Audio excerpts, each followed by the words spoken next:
Hello. आप सभी का एक बार पुनः स्वागत है दिव्य एकेडमी क्लासेस के हमारे इस प्लेटफॉर्म पर। आज हम बहुत मजेदार और रोचक टॉपिक की शुरुआत करने वाले हैं। हमारा टॉपिक रहने वाला है फंडामेंटल राइट, मूल अधिकार। लेकिन हम मूल अधिकारों की चर्चा करें उससे पहले बस मैं ये कहना चाहूंगा कि आप हमारे चैनल को सब्सक्राइब करें और अपने दोस्तों के साथ शेयर करें, जिससे ज़्यादा से ज़्यादा लोगों का इससे फायदा हो सके, मदद मिल सके, अपनी तैयारी को एक नया आयाम मिल सके। तो दोस्तों, इसको शुरुआत करते हैं फंडामेंटल राइट। लेकिन फंडामेंटल राइट पर पहुंचने से पहले थोड़ा सा हम शुरुआत करते हैं कि संविधान की शुरुआत में कहाँ से कौन कौन सी अनुसूचियां, अनुभाग, उसके बारे में थोड़ा हल्का चर्चा करते हैं।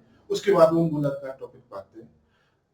हमारे संविधान निर्माताओं ने जब हमारे संविधान का निर्माण किया तो इस संविधान के निर्माण में उन्होंने इसको अलग अलग भागों में कैटेगराइज किया था कि कितनी अनुसूचियां होंगी। तो हमने पढ़ा था कि 395 अनुसूचियां होंगी। ये देखा था कि हम कितनी अनुसूचियां रखेंगे। तो जो अनुसूचियां कितनी होंगी, कितने अनुच्छेद होंगे, इसके बारे में चर्चा की। 395 अनुच्छेद होंगे, 395। इतना व्यापक संविधान था कि 395 अनुच्छेद रखने थे। और क्यों व्यापकता थी, उसका कारण ये था कि हम संघ, राज्य, क्षेत्र, यहाँ तक कि स्थानीय जो सरकारें थी उनको भी इसमें शामिल कर लिया गया था बाद में 93-94 संविधान संशोधन के द्वारा। तो व्यापकता तो आनी थी। तो इसको अलग अलग किस किस भाग में रखे। तो अनुच्छेद 395 थे, तो कौन सी अनुसूचियों में हम इसे डिवाइड करें, कितने इसके भाग रखें, कितने भाग रखें। तो इसको टोटल 22 भागों में बांट के देखा गया।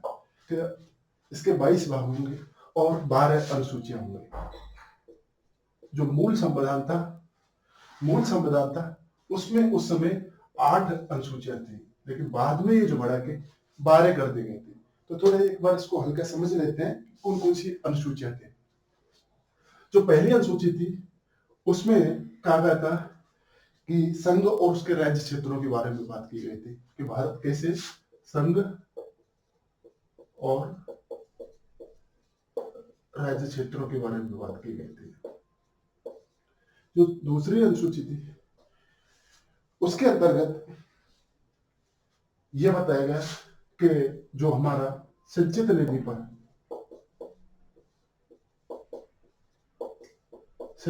पर भारत वेतन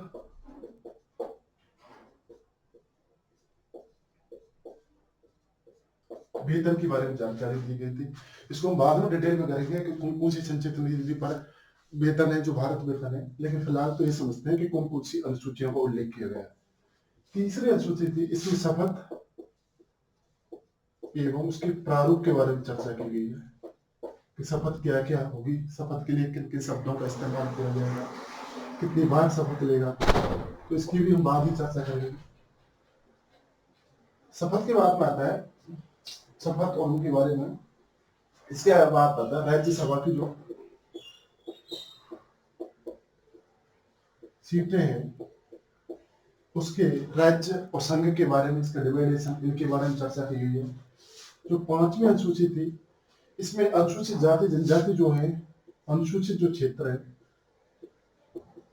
अनुसूचित क्षेत्र है, उनके प्रशासन एवं नियंत्रण की बात की गई है कि उनका प्रशासन और नियंत्रण कैसे किया जाएगा। जो 6वीं अनुसूची है उसमें ये इस बात का उल्लेख किया गया है कि जैसे ये असम है, मेघालय है, असम, मेघालय 4 है, असम, मेघालय, त्रिपुरा और मिजोरम। इनका प्रशासन और नियंत्रण कैसे किया जाएगा, ये 6वीं अनुसूची में उल्लेख किया गया है। 7वीं अनुसूची के अंतर्गत जो शक्तियां था उनका बंटवारा किया गया है। इस संघ सूची में क्या रहने वाला है, संघ सूची हो, राज्य सूची हो या संवर्ती सूची है, कि कौन कौन से विषय संघ सूची में रहेंगे, कौन से विषय राज्य सूची में रहेंगे और कौन से विषय संवर्ती सूची के अंतर्गत रहेंगे। 8 में हमने ये तय किया कि कितनी हम भाषाओं को दर्जा दें। तो हमारे संविधान में कौन कौन सी भाषाओं को संविधान में दर्जा दिया जाएगा, तो इनके बारे में चर्चा की। वर्तमान में कितनी 22 है, 22 भाषाओं को दर्जा दिया गया है। इसके अलावा जो 9वीं थी, 9वीं अनुसूची, ये बाद में जोड़ेगी। 8 तो मूल संविधान में थी, 8 तो अनुसूचियां मूल संविधान में थी, लेकिन जो 9वीं अनुसूची थी, 9वीं अनुसूची जो पहला संविधान संशोधन हुआ था उसके द्वारा जोड़ी गई थी, 1951-52 में जोड़ी थी। और उसमें यह कह दिया गया कि 9वीं अनुसूची का न्यायिक पुनरावलोकन नहीं होगा, ये भूमि सुधार संबंधी चीजों के लिए लेके आया गया था। उस समय चूंकि जमींदारी प्रथा थी, तो जमींदार भूमि सुधारों के लिए था, जमींदारी प्रथा थी, तो जमींदारों का वर्चस्व खत्म करने के लिए पहला जो संविधान संशोधन किया गया था वो 9वीं अनुसूची जोड़ के किया गया भूमि सुधारों के लिए, जिसका ये कह दिया गया कि 9वीं अनुसूची में जो दर्जित जो शामिल मामले हैं इनका न्यायिक पुनरावलोकन नहीं किया जा सकता। वही 10वीं अनुसूची के अंतर्गत बात करें तो उसमें दल बदल के बारे में बात की गई थी, दल बदल के बारे में कानून लेके आया गया। 11वीं जो अनुसूची थी, 11वीं अनुसूची के अंतर्गत जो पंचायती राज थे उसके कार्यों का उल्लेख कर दिया गया था। पंचायती राज के कार्यों के बारे में कि इनके लिए कितने 29 जो कार्य वो सौंपे गए हैं उनके कार्यों के बारे में। और 12वीं जो ये नगरीय जो निकाय है, नगरीय जो संस्थाएं हैं, इन नगरीय संस्थाओं के कार्यों का उल्लेख किया गया है। तो इसमें 18 विषय रखे गए थे और इसमें 29 विषय रखे गए थे कि इनके लिए कौन कौन से विषय सौंपे जाए। इस तरीके से टोटल 12 अनुसूचियों का उल्लेख किया गया था। वही अगर भाग की बात करें तो 1 से लेकर 4 तक जो अनुच्छेद है वो भाग 1 में रखे गए हैं और इनका संबंध सीधा सीधा संघ और राज्य क्षेत्र से है। जैसे कि अगर हम अनुच्छेद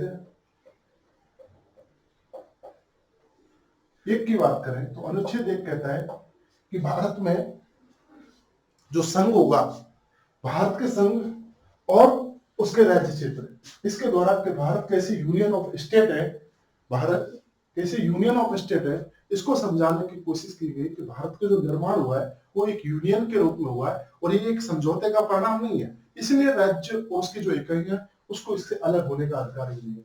तो संघ और राज्य क्षेत्र के बारे में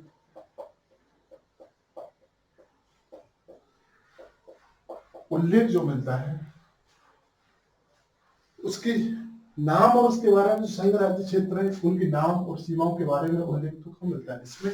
और इसमें ये संघ और राज्य क्षेत्र कैसे होंगे इसके बारे में किया गया। वही अनुच्छेद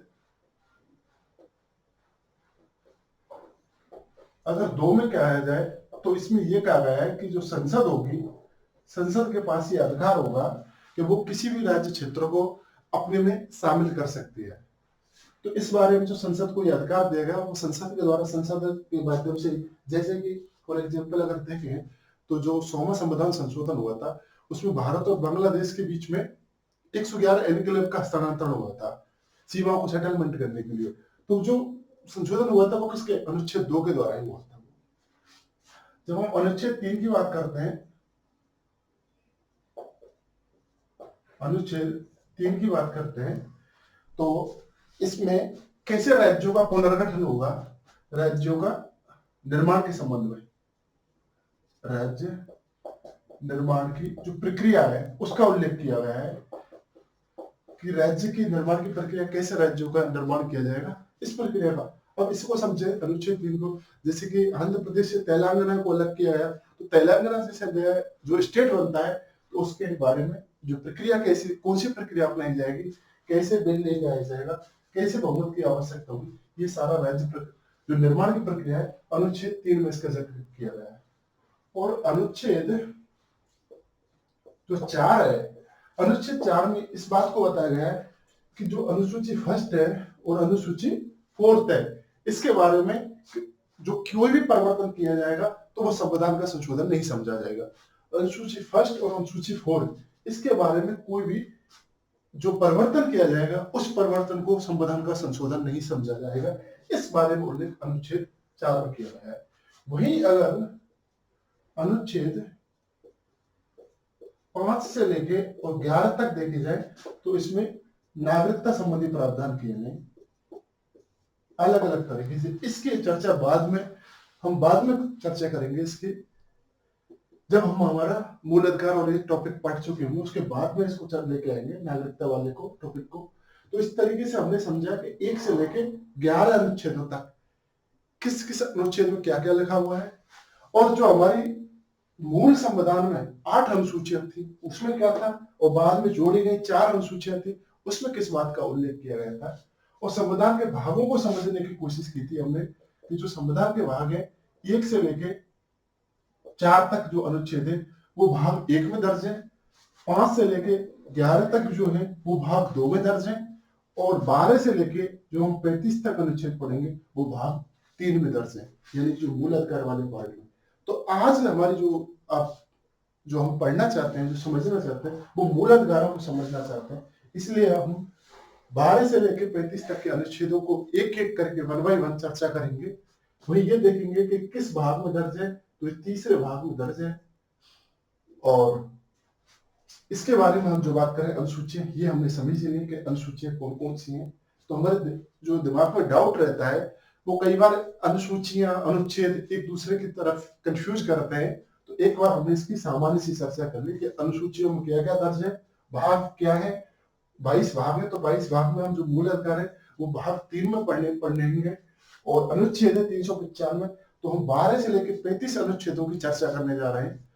तो उसमें 11 अनुच्छेदों तक क्या है, पहले 4 अनुच्छेदों में राज्य संघ और राज्य के बारे में उल्लेख किया गया है, बाकी के 5 से लेके 11 तक नागरिकता संबंधी प्रावधान उल्लेखित है।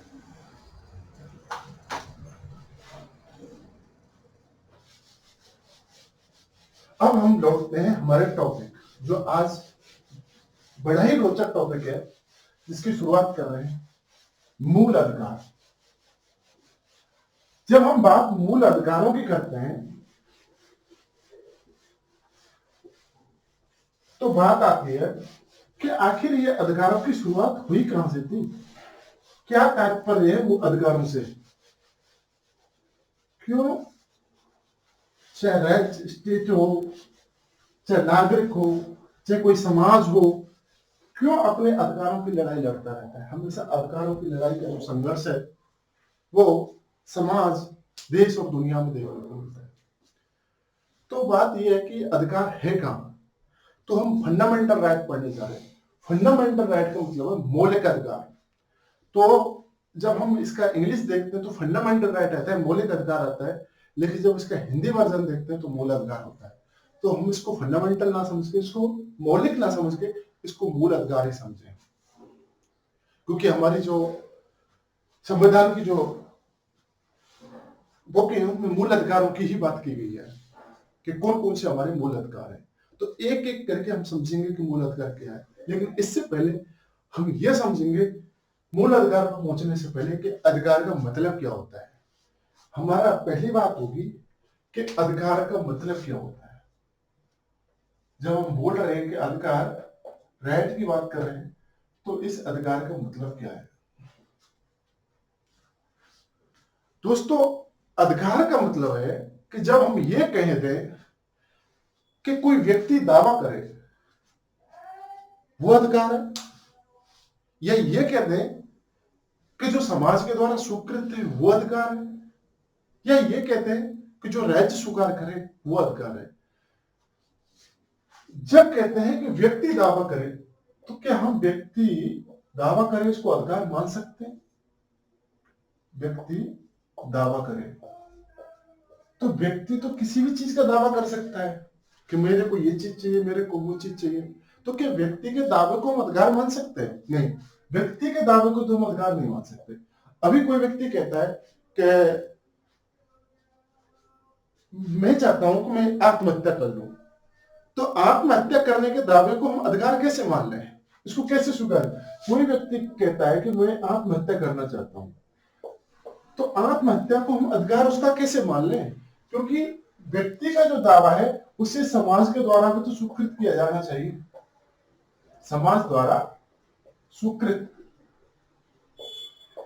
क्या समाज आत्महत्या को स्वीकार करेगा? नहीं करेगा। समाज कभी आत्महत्या को स्वीकार नहीं करेगा। ऐसे में जो आत्महत्या है वो कभी अधिकार हो ही नहीं सकता।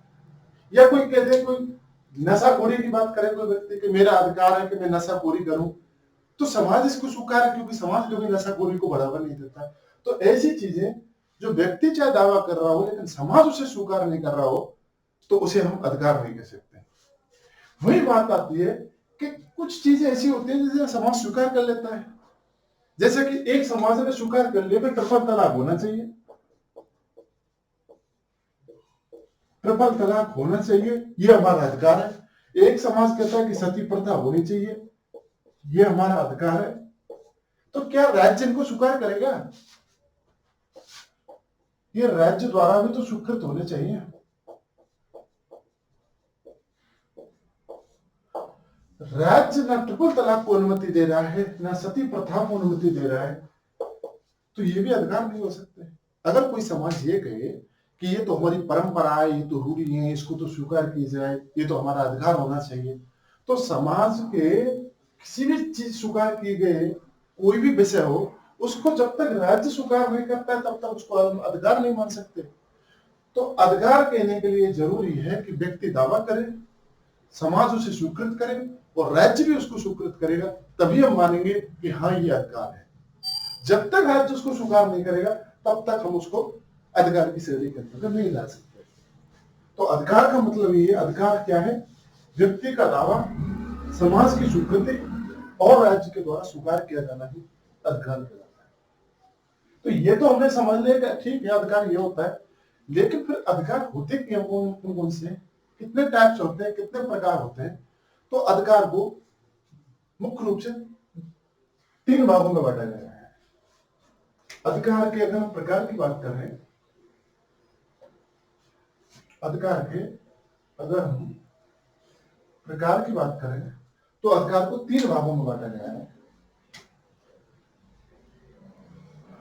अधिकार को 3 भागों में बांटा गया है और ये 3 भाग कौन से? इसका जो शुरुआत हुई थी जब प्राचीन काल था, प्राचीन काल के बाद लोगों को अपने अधिकारों के बारे में कोई जागरूकता ही इतनी ज्यादा नहीं थी जितनी होनी चाहिए, एक सामान्य सी जानकारी थी। तो लोग अपने बोली चाली वाली बात हो, जीवन की सुरक्षा की बात हो, जीवन की अपनी अपनी संपत्ति के संबंध में जागरूक थे, तो ऐसी मोटी मोटी बातें ही थी। तो इस रूप में एक अधिकारों का जो प्रादुर्भाव हुआ था प्राचीन काल में वो थे प्राकृतिक अधिकार।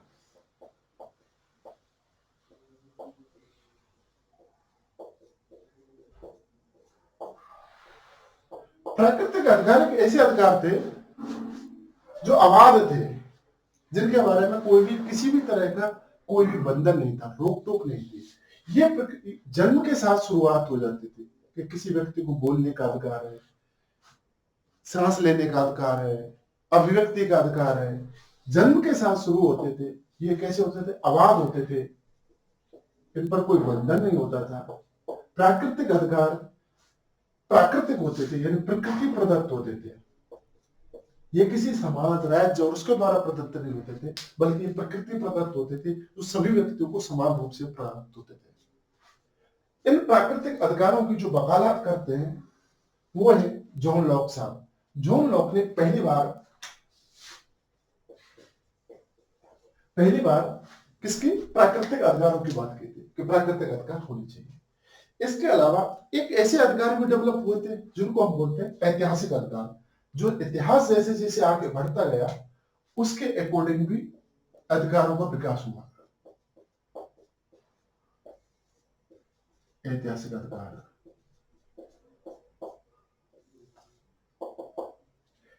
ऐतिहासिक अधिकारों में जैसे जैसे हमारा समाज की यात्रा आगे बढ़ी तो समाज ने खुद ही अपने तय कर लिए कि ये अधिकार हमारा होना चाहिए। जैसे कि फॉर एग्जाम्पल बात करें कि इतिहास में ऐसा क्या ऐसी घटना हुई, जैसे कि हमने परंपराओं में ये देखा कि ये हमारा ये अधिकार होता है कि बुजुर्गों का सम्मान किया जाए, बुजुर्गों को सम्मान पाने का हक होता है। तो ऐसी जो चीजें जो हमारी परंपराओं से, हमारी रूढ़ियों से डेवलप हो गई, हमारी परंपराएं और रूढ़ियां जो थी, परंपराएं और जो रूढ़ियां थी उन्होंने उसके विकास में मदद की। तो ऐसे अधिकारों को ऐतिहासिक अधिकारों की संज्ञा और इसके जो समर्थक रहे थे, जो पहली बार इसको जो एडमंड बर्ग इसका समर्थन किया था कि जो अधिकार होते हैं, एडमंड बर्ग ने इसका समर्थन किया था कि जो अधिकार होते हैं वो ऐतिहासिक होते हैं। प्राकृतिक अधिकारों की बात जॉन लॉक ने की थी, ऐतिहासिक अधिकारों की बात एडवर्ड बर्क ने की थी, और इसके बाद जो तीसरे जो अधिकार आए थे वो थे विधिक अधिकारों की बात होने लगी थी कि अधिकार वही है जो विधिक होते हैं। प्राकृतिक अधिकार कोई नहीं होता, आवाज कोई नहीं होता, आवाजों के जो अधिकार होते हैं ये सीमित होते हैं हर व्यक्ति के। तो तीसरी जो बात हुई थी वो हुआ था विधिक अधिकार।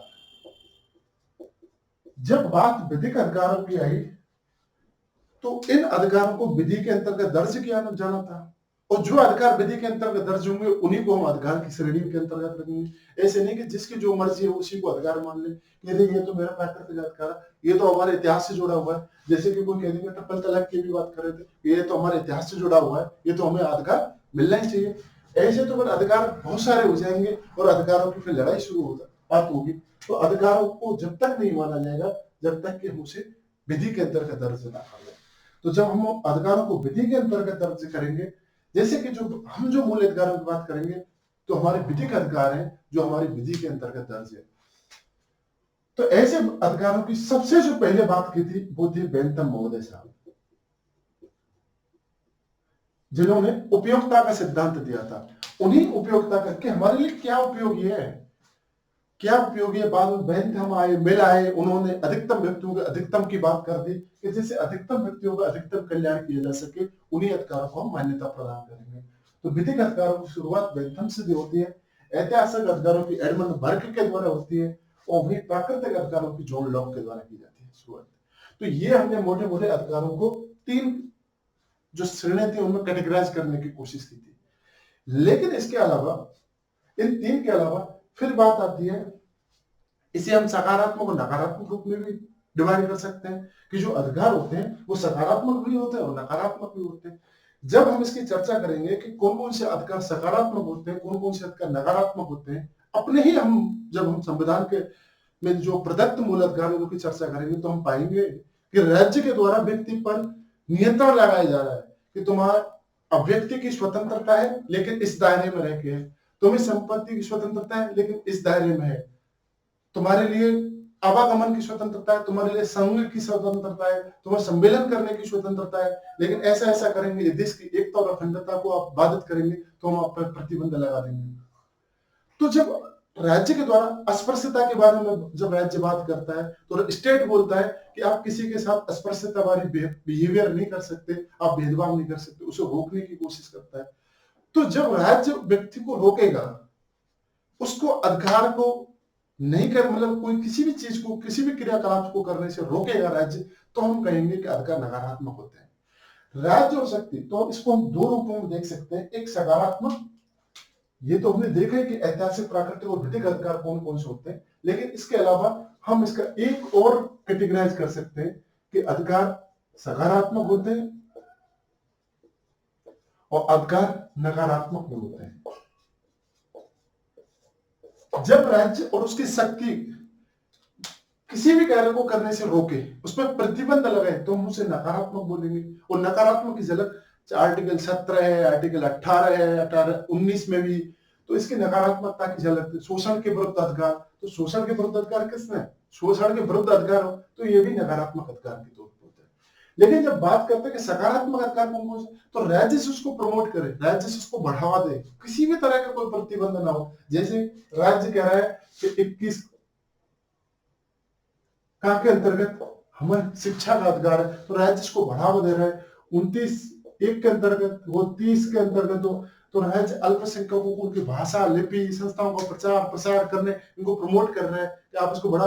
धर्म की स्वतंत्रता की बात कर रहा है राज्य, 25 से लेके 28 तक धार्मिक स्वतंत्रता प्रदान कर रहा है, धर्म में किसी भी तरह की अड़चन नहीं कर रहा है, किसी भी तरह का कर नहीं ले रहा है, कोई रोकथाम नहीं लगा रहा है। तो ऐसे जो अधिकार है, जो राज्य उसको बढ़ावा दे रहा है, उसको हम क्या बोलेंगे, सकारात्मक अधिकार करेंगे, किसी भी तरह का कोई प्रतिबंध नहीं करता है। लेकिन जब राज्य के द्वारा उसको प्रतिबंध लगाया जाता है तो हम उसे नकारात्मकता की श्रेणी में 17, 18, 19 के अंतर्गत जो तो इसे हम नकारात्मक। तो इस तरीके से हमने मोटे मोटे दो तरीके से हम अधिकारों की हम कैटेगराइज करने की कोशिश की, ऐतिहासिक, विधिक, और एक है ऐतिहासिक था, विधिक था, और एक था प्राकृतिक अधिकारों की, जो जॉन लॉक ने बात की थी।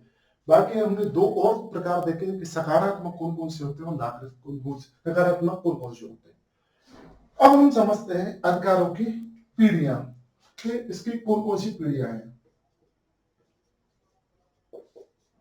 कि अधिकारों का विकास कैसे हुआ था समय के अकॉर्डिंग, वैश्विक स्तर पर इसका कैसे विकास हुआ और इंडिया के स्तर पर कैसे अधिकारों की बात हुई थी।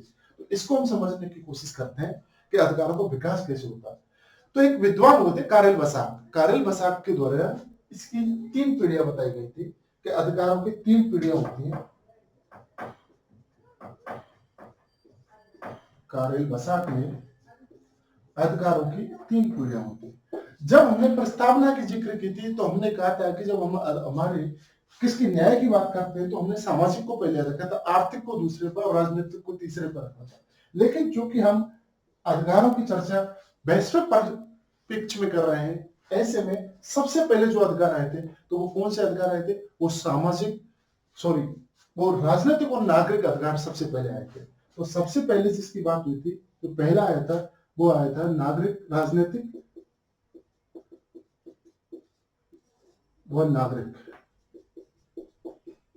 सबसे पहले राजनीतिक अधिकारों की बात हुई थी। उसके बाद जब मार्क्स का अभ्युदय हुआ, मार्क्स आए तो मार्क्स ने समाज में समानता की बात की, आर्थिक अधिकारों की बात की, आर्थिक समानता की बात की। तो फिर सामाजिक और आर्थिक अधिकारों की चर्चा शुरू हुई। सामाजिक व आर्थिक अधिकारों का जो विमर्श था वो खड़ा हुआ कि आर्थिक अधिकार होने चाहिए। उसके बाद समूहगत अधिकारों की बात हुई। समूहगत अधिकार, तो इस तरीके से कारेल बसाक ने हमारे जो अधिकार थे उनको 3 भागों में कैटेगराइज करके बताया कि सबसे पहले जो होते हैं वो नागरिक और राजनीतिक अधिकार आए थे, नागरिक और राजनीतिक अधिकार पर सामाजिक और आर्थिक अधिकार आए थे और उसके बाद समूहगत अधिकार आए थे। लेकिन उसके बाद अधिकारों की लगातार विकास के क्रम में 2 पीढ़ियां और विकसित हुई। ये 2 पीढ़ियां कौन कौन सी थी? एक पीढ़ी थी, चौथी पीढ़ी जो थी वो पीढ़ी थी पशुओं के संबंध में बात की गई कि पशुओं के भी अधिकार होते हैं, पशुओं के अधिकार होते हैं। इस बारे में चर्चा कर शुरुआत हुई कि पशुओं के अधिकार होते हैं। वहीं इसकी 5वीं पीढ़ी में बात करें तो 5वीं के अंतर्गत जो पर्वत, नदी, वृक्ष, वन, इनके भी अधिकारों की बात होने लगी। क्या अधिकार कि नदी भी अपने आप में, नदियों के भी अपने अधिकार होते हैं। चौथी पीढ़ी के अंदर पशुओं के अधिकारों की बात होने लगी थी।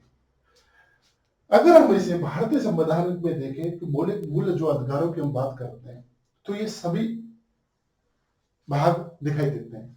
जैसे कि राजनीतिक और नागरिक अधिकारों की बात करें तो अनुच्छेद 14 से लेके नागरिक अधिकारों की भी बात की गई है कि कौन कौन से अधिकार है। 15 है, 19 जो अधिकार है ये कौन कौन से अधिकार है, 15 है, 16 है, 19 है, या केवल 20, 21, ये केवल भारतीय नागरिकों के लिए। तो हमने नागरिक अधिकारों की भी हम चर्चा सुनते हैं। राजनीतिक अधिकारों में आर्टिकल 14 है, 15 है, 16 है, ये राजनीतिक अधिकार है। तो हमारे जो संविधान में राजनीतिक और नागरिक दोनों अधिकार हैं।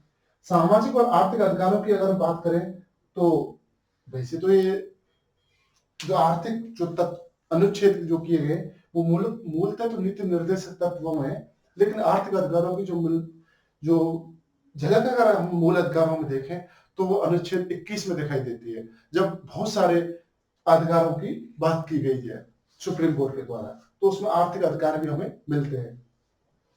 वही अगर हम समूहगत अधिकारों की बात करें तो हमारे मूल अधिकारों में समूहगत अधिकार आर्टिकल 29 हो, 30 हो, ये दोनों के दोनों, बाकी सब व्यक्तिगत अधिकार है। ये समूहगत अधिकारों की बात करते हैं कि हम समूह के लिए क्या क्या अधिकार होने चाहिए।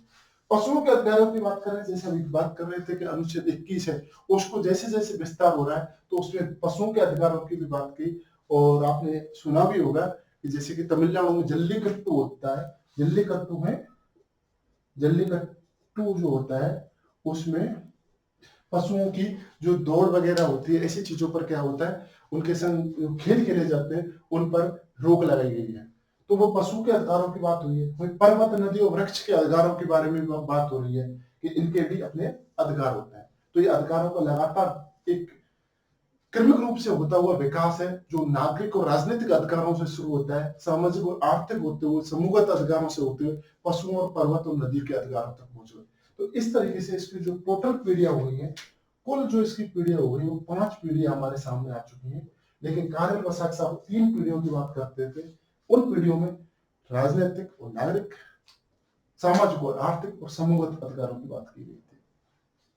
तो ये तो हमने पढ़ा कि अधिकार क्या होता है। दूसरा हमने ये देखा कि इसके कौन कौन से प्रकार होते हैं। तीसरा हमने ये देखा कि कौन कौन सी पीढ़ियां होती है। अब हम ये देखेंगे कि वैश्विक स्तर पर इन पीढ़ियों का विकास हुआ कैसे था, कैसे इसकी पहली बार मांग हुई। अधिकारों के बारे में अभी से हमने मूल अधिकार पढ़ना स्टार्ट नहीं किया। हम यही समझ रहे हैं कि आखिर अधिकार आया कहां से, इसकी शुरुआत कैसे हुई, कैसे इसकी पीढ़ियां डेवलप हुई, कौन कौन से प्रकार होते हैं अधिकारों के जिनकी हम चर्चा करते हैं, यही समझने की कोशिश कर रहे हैं। तो वैश्विक स्तर पर हम देखें तो अधिकारों की जो सबसे पहले जो शुरुआत हुई थी वो हुई थी ब्रिटेन से। अधिकारों की सबसे पहले जो शुरुआत हुई थी वो हुई थी ब्रिटेन से। जब ब्रिटेन का मैग्ना कार्टा आया, जब ब्रिटेन का मैग्ना कार्टा आया था, उस मैग्ना कार्टा के द्वारा पहली बार अधिकारों की बात की गई थी। तो अब हम जो करने जा रहे हैं वो करने जा रहे हैं कि अधिकारों का वैश्विक स्तर पर इसका जो विकास है वो कैसे हुआ था।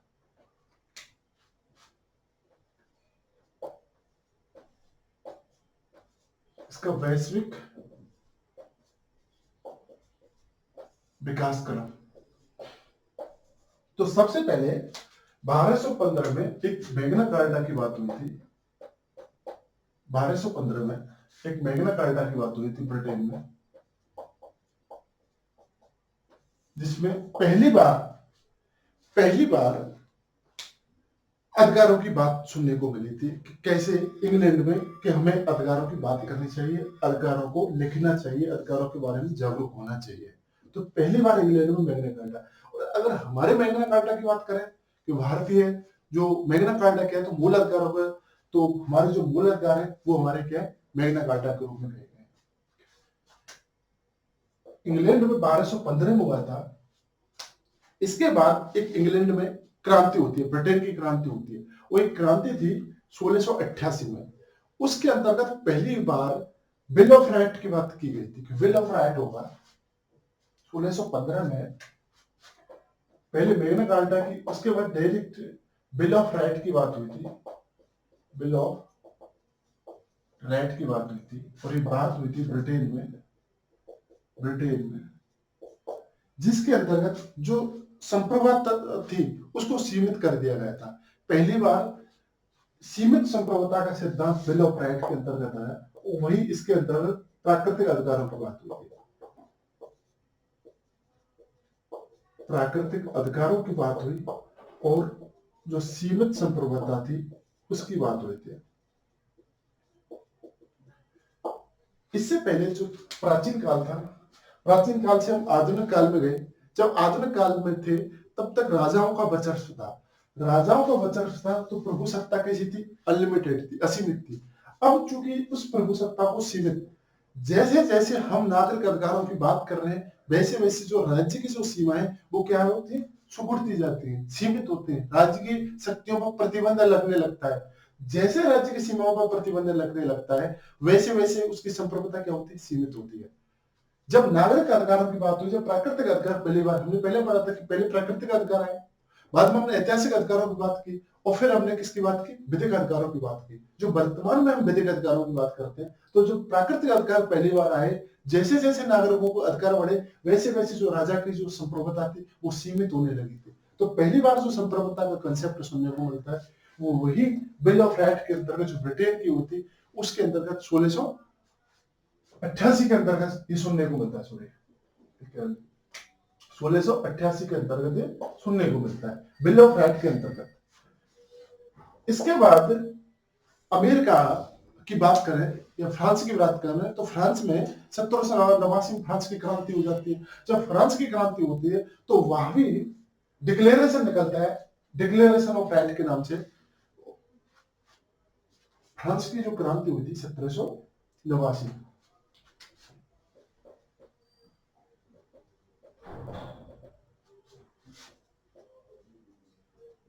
Declaration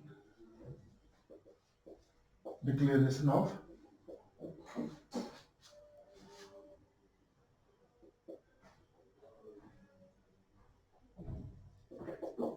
bill of right.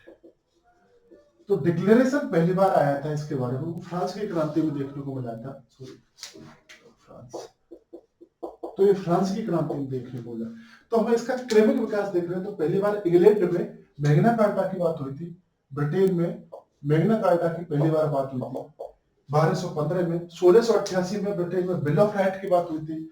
फिर बाद में चल के फ्रांस की जब क्रांति होती है तो डिक्लेरेशन निकलता है किसके बारे में, अपने बिल ऑफ राइट के बारे में, कौन कौन से डिक्लेरेशन होंगे। लेकिन ये जो बिल ऑफ राइट था ये राइट ऑफ मैन था। ये एक सोचने वाली बात है कि ये किसी भी औरत के अधिकारों की यहाँ पर चर्चा नहीं की गई थी, ये किसके आदमी के अधिकारों के बारे में बात की जा रही थी। इसके बाद आ जाती है अमेरिका की बात आ जाती है। अमेरिका का संविधान लागू हो जाता है 1791 में। तो जैसे अमेरिका का संविधान लागू होता है तो अमेरिका में भी बिल ऑफ राइट की बात की जाती है 1791 में। जैसे अमेरिका का संविधान लागू होता है तो अमेरिका में भी बिल ऑफ राइट की बात की जाती है। और ये वो समय था जब अमेरिका में एक साथ धड़ाधड़ 10 संविधान संशोधन होते हैं, और 10 संविधान संशोधनों के द्वारा इसके द्वारा जो अमेरिका जो था इसमें मूल अधिकारों को जगह दे दी गई थी कि हमारे मूल अधिकार होंगे। और यही हमने जब हम पढ़ रहे थे कि संविधान के स्रोत, तो हमने समझा था कि हमने जो मूल अधिकार का जो विचार लिया था वो कहां से लिया था, अमेरिका से लिया गया था। तो अमेरिका ने सबसे पहले बिल ऑफ राइट के रूप में जो मूल अधिकार थे वो अपने संविधान में पहली बार लिख दिए थे कि हमें ये मूल अधिकार होने चाहिए। तो 1791 में पहुंच गए। अब बात आती है यूएनओ की बात आती है, संयुक्त राष्ट्र संघ की बात आती है कि संयुक्त राष्ट्र संघ की स्थापना हो जाती है। और संयुक्त राष्ट्र संघ की जब स्थापना होती है तो वहां भी ये बात होती है कि हमें कौन कौन से मूल अधिकार है, कौन कौन से जो मानवाधिकार है, सॉरी मूल अधिकार नहीं मानवाधिकारों की बात करेंगे कि कौन कौन से जो मानवाधिकार है जो हमें होने चाहिए। तो 10 दिसंबर 1948 की जो बात है, 10 दिसंबर 1948 यूएनओ में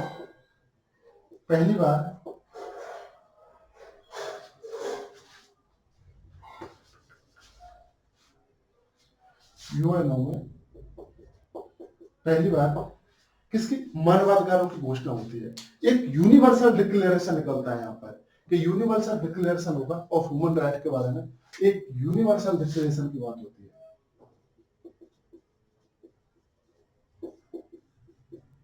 डिक्लेरेशन ऑफ ह्यूमन राइट की बात होती है। तो पहली बार जो बिल ऑफ राइट आया था वो ब्रिटेन के द्वारा आया था। फिर बाद में जो डिक्लेरेशन आती है पहली बार जो फ्रांस की क्रांति होती है 1789 उसमें होता है। 1789 के बाद 1791 में जब अमेरिका का संविधान लागू होता है तो वो भी बिल ऑफ राइट की बात करते हैं। और जब डिक्लेरेशन ऑफ यूनिवर्सल डिक्लेरेशन आती है तो यूएनओ के द्वारा, तो ये कई बार क्वेश्चन भी बनता है कि संयुक्त राष्ट्र संघ मानवाधिकार दिवस कब मनाया जाता है। तो मानवाधिकारों की जो बात है, हम मूल अधिकारों की बात कर रहे हैं और इसके द्वारा मानवाधिकार की घोषणा की गई थी पहली बार यूएनओ के द्वारा, और वो थी 10 दिसंबर 1948। तो इस तरीके से पूरा एक क्रम रहा था वैश्विक स्तर पर कि कैसे जो हमारे जो मानवाधिकार थे उनकी कैसे वकालत होती, कैसे इसकी पीढ़ियां थी वो एक के बाद एक आगे बढ़ी थी। अब हम इसका भारत का संदर्भ देखने की कोशिश करेंगे कि भारत का संदर्भ में कब कब और कैसे कैसे जो हमारे अधिकार हैं इनकी वकालत शुरू हुई है। तो सबसे पहले जो भारत के संदर्भ में अगर बात करें, भारत में जो इसका विकास क्रम था वो कैसा रहा था, अधिकारों का विकास क्रम भारत में कैसा रहा था। तो सबसे पहले जो चलक साहब थे उनका जो स्वराज्य बिल आया था उस स्वराज्य बिल में उन्होंने इसकी बात कर दी थी 1895 में कि हमारे लिए मूल अधिकार होने चाहिए। 1895 में जो तिलक का स्वराज मिलता,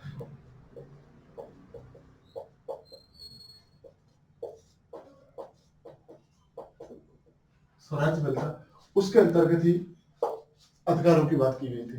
इसके बाद में जो 1795 के बाद में नेहरू रिपोर्ट आई थी 1928 में। 1928 में नेहरू रिपोर्ट आई थी, और ये नेहरू मोतीलाल नेहरू थे। नेहरू रिपोर्ट आई थी, उस नेहरू रिपोर्ट के अंतर्गत ही अधिकारों की बात की गई थी। तो सबसे पहले जो बात की तिलक साहब ने की थी अधिकारों की वकालत, उसके बाद में नेहरू रिपोर्ट आई थी, उस नेहरू रिपोर्ट के अंतर्गत मूल अधिकारों की बात की गई थी।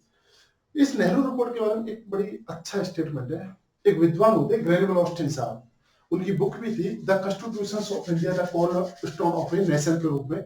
उन्होंने कहा था कि ये जो मूल अधिकार है उनकी अग्रदूत रिपोर्ट बताया था इसको। उन्होंने इस रिपोर्ट को एक अग्रदूत रिपोर्ट कहा था कि अग्रदूत रिपोर्ट है किसकी, जो मूल अधिकारों की वकालत कर रही है। और एक कह कौन रहे, ग्रेनवेल ऑस्टिन साहब बोल रहे हैं।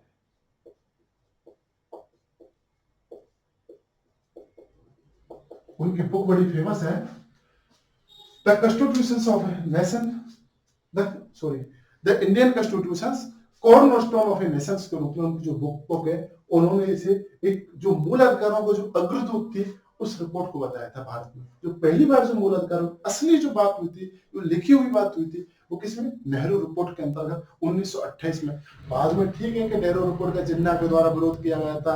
बाद में हम तो इसमें डोमिनियन स्टेट की बात कर रहे थे, हम तो पूर्ण स्वराज्य मांग रहे थे, तो फिर जवाहरलाल नेहरू जी पूर्ण स्वराज्य का नारा लाहौर अधिवेशन में लगाते थे, वो अलग कहानी है। लेकिन जो मूल अधिकारों की जो अधिकारों की जो पहली बार जो अग्रदूत रिपोर्ट के रूप में जो ग्रेनवेल ऑस्टिन साहब कहते हैं, तो वो नेहरू रिपोर्ट में ही जिक्र होती है। इसके बाद आती है सप्रू समिति, तेज बहादुर सप्रू की समिति गठित की गई तेज बहादुर के नेतृत्व में, कि उनको भी ये जिम्मा दिया गया था। उनको काम तो बहुत सारे थे तेज बहादुर साहब के पास, लेकिन उनके पास ये भी जिक्र किया गया था कि भाई आप मानवाधिकार बारों के बात की जाए कि कौन कौन से होने चाहिए। तो सप्रू साहब ने भी 2 तरीके के अधिकारों की रिपोर्ट पेश की थी कि 1945 में एक सप्रू रिपोर्ट आई थी, तेज बहादुर सप्रू रिपोर्ट थी। उन्होंने भी जो मूल अधिकार थे इसको 2 भागों में कैटेगराइज कर दिया था कि एक वादयोग भूमि और एक गैर वादयोग भूमि। वादयोग और गैर वादयोग, तो ये क्वेश्चन ये बन सकता है इस पर कि वादयोग और गैर वादयोग जो मूल अधिकारों की बात है पहली बार किस रिपोर्ट में बात हुई थी, तो वो सप्रू रिपोर्ट 1945 की जो रिपोर्ट थी उसके अंतर्गत ये बात हुई थी। तो हमने तिलक साहब पढ़े, नेहरू रिपोर्ट पढ़ी, नेहरू रिपोर्ट के बाद तेज बहादुर सप्रू पढ़ी। अब हम सीधे 1945 के बाद हम हमारी संविधान सभा में आ जाते हैं कि हम संविधान सभा के अंतर्गत मूल अधिकारों की बात करते हैं। संविधान सभा पे पहुंच जाते हैं और संविधान सभा में 2 तरह की कमेटियां बनी थी। एक तो मूल अधिकार समिति थी, एक समिति तो थी जो मूल अधिकार समिति थी जिसे मूल अधिकारों पर चर्चा करनी थी, और दूसरी समिति थी वो थी अल्पसंख्यक अधिकार समिति, अल्पसंख्यक अधिकार समिति।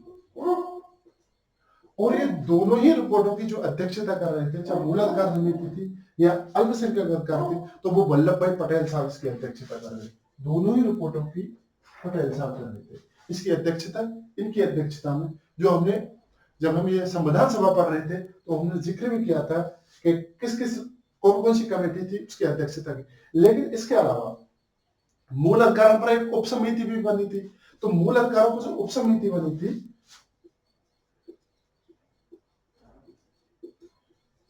मूल अधिकार उप समिति बनी थी,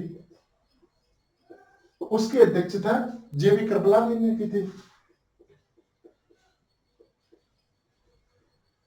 जेबी कृपलानी के द्वारा उसकी अध्यक्षता की गई थी। वही अल्पसंख्यक अधिकार समिति जो थी, अधिकार उप समिति जो थी, उसकी जो एस.सी. मुखर्जी थे, हरेंद्र कुमार मुखर्जी थे, एस.सी. मुखर्जी थे, उनके द्वारा अल्पसंख्यक अधिकार उप समिति की बात की गई थी। तो इस तरीके से हमारे जो संविधान है उसके अंतर्गत मूल अधिकारों की बात की गई। और इस संविधान सभा अब हम यहाँ पहुंचते हैं कि हमारे संविधान में मूल अधिकारों को जगह देनी थी, फंडामेंटल राइट को स्थान देना था। तो भाग 3 के अंतर्गत अनुच्छेद 12 से लेकर 35 तक भाग 3 के अंतर्गत और अनुच्छेद 12 से लेकर 35 तक टोटल ये 24 है मूल अधिकारों की बात की गई। तो ये हम यहाँ पहुंचे कि संविधान सभा में कैसे इसका चर्चा हुई, कौन कौन सी कमेटियां बैठी, कौन सी उप कमेटी बैठी, जिन्होंने चर्चा करके तय किया गया ये हमारे संविधान के भाग 3 में अनुच्छेद 12 से लेकर 35 तक मूल अधिकार होंगे। तो इस तरीके से हमने इसको जो पूरा जो विकास क्रम था उसको समझने की कोशिश की कि कैसे वैश्विक स्तर पर अधिकारों का जो मांग थी वो मैग्ना कार्टा से ब्रिटेन की उठी थी, फिर बिल ऑफ राइट आया था, बिल ऑफ राइट के बारे में हमने चर्चा की, फिर फ्रांस की क्रांति आई थी तो उसमें डिक्लेरेशन निकाला गया था, लेकिन वो डिक्लेरेशन सिर्फ मैन के लिए था। फिर अमेरिका में पहली बार जो मूल अधिकार थे उनको श्रेणीबद्ध रूप से लिखा गया था, और जब लिखा तो उसी विचार को भारत ने भी एक्सेप्ट किया था। और भारत में कैसे तिलक से होके, नेहरू रिपोर्ट से होते हुए, सप्रू रिपोर्ट से होते संविधान सभा गठित होती है, और संविधान सभा ने कैसे मूल अधिकारों को विकास किया था और संविधान में से जगह दी थी। तो ये तो हमने समझ लिया कि अधिकारों का विकास कैसे हुआ था, अधिकारों के हम कैसे पूछे थे। लेकिन एक छोटी सी बात और बची रहती है, और वो बात रह गई मूल कि मूल ही क्यों, इसको मूल क्यों बोला जाए, मूल क्यों। तो ये बात भी हमको समझनी चाहिए कि मूल क्यों। जो फंडामेंटल राइट बोल रहे हैं होता तो उसका मौलिक अधिकार है, इसे मूल क्यों बोला जाए। तो इसको मूल इसलिए बोला जाता है क्योंकि ये व्यक्ति के सर्वांगीण विकास के लिए जरूरी होता है, कि जब तक हम व्यक्ति को मूल अधिकार नहीं देंगे तब तक व्यक्ति का सर्वांगीण विकास नहीं हो सकता। तो सर्वांगीण विकास अगर व्यक्ति का किसी का करना है तो उसको मूल अधिकार तो देना ही होगा। अब चूंकि इसको मूल अधिकार बोल रहे हैं तो व्यक्ति का सर्वांगीण विकास बिना मूल अधिकारों के संभव नहीं है। फिर जो हमारी जो मूल विधि है, इसका जो हमारी विधि है उसमें इसमें क्या दिया गया, स्थान दिया गया है।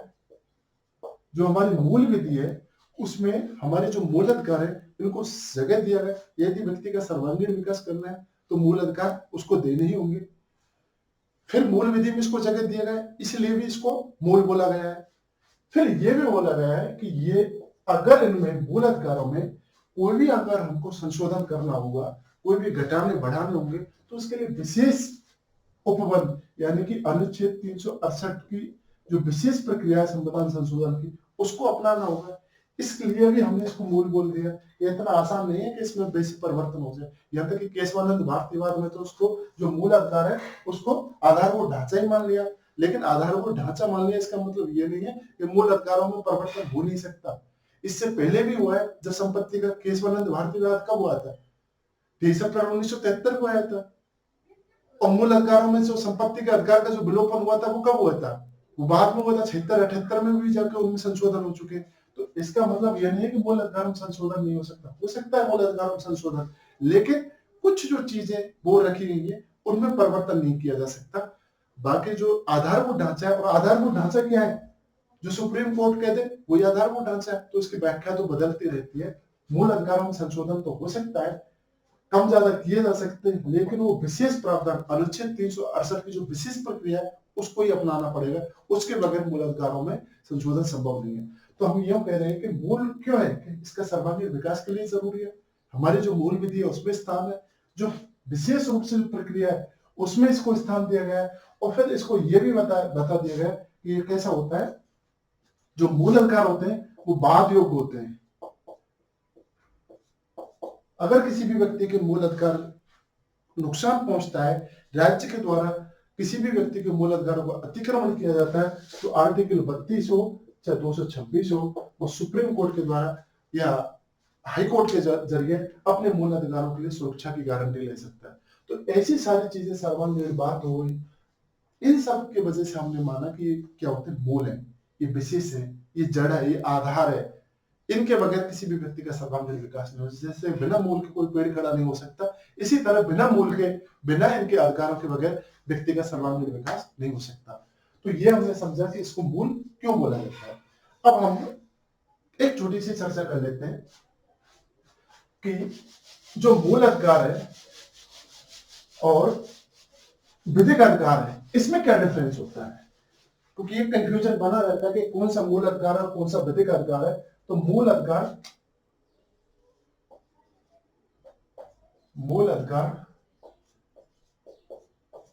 और जो विधिक अधिकार है,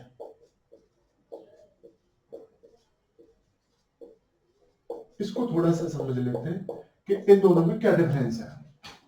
मूल अधिकार वो अधिकार है जो संविधान के द्वारा भाग 3 के अनुच्छेद 12 से लेकर 35 में जो दर्ज किए गए उनको हमने मूल अधिकार बोल दिया गया, जो हमारे मैग्ना कार्टा के रूप में। इसके अलावा जो हमें अधिकार मिलते हैं वो सारे के सारे कैसे विधिक अधिकार है, और इन विधिक अधिकारों को भी दो तरीके से विभाजित कर दिया गया है कि एक वो अधिकार जो संवैधानिक अधिकार है,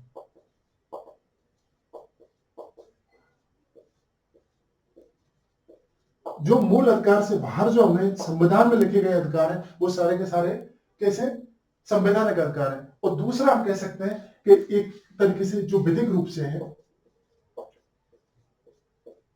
जिसके लिए किसी भी तरह का बस नियम पारित कर दिया गया है संसद के द्वारा, उसके द्वारा उसको अधिकार की श्रेणी में ले आया है। तो ऐसे अधिकार ये तो 12 से 35 तक है, लेकिन संवैधानिक अधिकार ऐसे कौन कौन से हैं जो हमारे संविधान में दर्ज है। तो ऐसे अधिकारों की हम चर्चा करें तो हमारा एक आता है 301 के अंतर्गत किसकी बात की गई है, संपत्ति के अधिकार की बात की गई है, जो एक संवैधानिक अधिकार है। इसके अलावा 301 में बात की गई जिसमें व्यापार वाणिज्य और समागम की स्वतंत्रता के अधिकार की बात की गई है।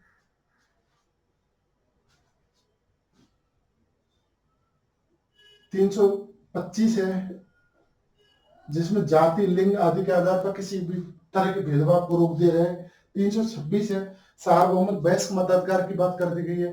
तो इस तरीके से एक 366 एक कर रोकने के संबंध में हो रहा है, शायद 266 है कि किसी भी तरह का हमारा ये अधिकार है कि राज्य बिना विधि के किसी भी कर का अधिरोपण नहीं कर सकता, किसी भी कर को थोप नहीं सकता। तो इसके बाद तो ऐसे कुछ अधिकार है जो संवैधानिक अधिकार की उसमें दर्ज है। वही अगर विधिक अधिकार की बात करें तो जिसमें संसद के द्वारा कोई बिल लाया गया तो पास करके जो बना दिया, जैसे हम कहते हैं कि हमें खाद्य सुरक्षा का अधिकार है, उपभोक्ता का अधिकार है, उपभोक्ता संबंधी हमारा अधिकार है, मनरेगा का अधिकार है, सूचना प्राप्त सूचना का अधिकार है। ऐसे जो अधिकार है जो हमने कोई विधि बनाकर इसको लागू कर दिए गए, उन अधिकारों की हेल्थ राजस्थान सरकार के द्वारा हेल्थ के संबंध में राइट लेके आ गया, राइट ऑफ हेल्थ की बात कर दी गई, एजुकेशन की बात कर दी गई, शिक्षा का अधिकार की बात कर दी। तो ये सारे विधिक अधिकार के अंतर्गत आते हैं।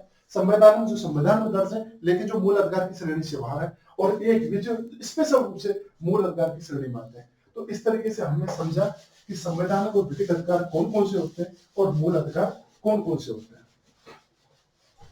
अब बात आती है कि मूल अधिकार और विधिक अधिकारों में डिफरेंस क्या क्या होता है, अंतर क्या क्या होता है। अगर हम इसको अंतर को समझने की कोशिश करें दोनों के कि मूल अधिकारों में, तो ये क्या है, ये केवल आपात परिस्थितियां होंगी तभी इसका विलोपन किया जा सकता है। आपात जो परिस्थितियां होंगी, केवल आपात जो काल होता है उसके अंतर्गत इनका विलोपन किया जा सकता है, जबकि ये सामान्य परिस्थितियों में भी इनका विलोपन हो सकता है। इसके द्वारा अगर सुरक्षा की बात की जाए तो अनुच्छेद जो 32 है और 226 है उसके द्वारा इसके लिए विधिक सुरक्षा की गारंटी दी गई है, जबकि इसमें 226 के द्वारा सुरक्षा की बात की गई है। जो विधिक अधिकार होते हैं उसमें 226 है, जबकि यह सुप्रीम कोर्ट भी मूल अधिकारों के संबंध में सुरक्षा के संबंध में रिट जारी कर सकता है। तीसरी बात है, जो मूल अधिकार होते हैं इनको कम और ज्यादा तो किया जा सकता है लेकिन इनको पूरी तरह समाप्त नहीं किया जा सकता, जबकि विधिक अधिकारों को हम इनको आसानी से क्या कर सकते हैं, समाप्त कर सकते हैं। अनुच्छेद 368 के द्वारा इसके लिए विशेष जो प्रक्रिया है उसको अपनाना पड़ेगा अगर इसमें कोई भी परिवर्तन करना है, जबकि इसके लिए सामान्य विधि की जरूरत पड़ती है, अलग से इसके लिए कुछ करने की जरूरत नहीं होती, सामान्य विधि से। तो इस तरीके से हम कह सकते हैं जो मूल अधिकार होते हैं, और इसको कम ज्यादा किया जा सकता है, आसानी से नहीं किया जा सकता है, इसको आसानी से कम ज्यादा किया जा सकता है। तो मोटे मोटे हमने ये समझा कि मूल अधिकार और विधिक अधिकार में क्या अंतर होता है, और जो संवैधानिक अधिकार होते हैं वो विधिक अधिकार की श्रेणी में रख के उसको समझ सकते हैं। उम्मीद है ये क्लास बहुत शानदार रही होगी और आपको बहुत कुछ अलग से इसको समझने के लिए मूल अधिकारों तक कैसे इसका विकास करना आपको मददगार रही होगी। और जो अगली जो हमारी क्लास होने वाली है उसमें हम शुरुआत करने वाले हैं आर्टिकल 12 से लेके मूल अधिकारों का विकास, कि कैसे कैसे कौन कौन से हमें किस किस अनुच्छेद में कौन कौन से मूल अधिकार प्राप्त करें। तो आप सभी को धन्यवाद।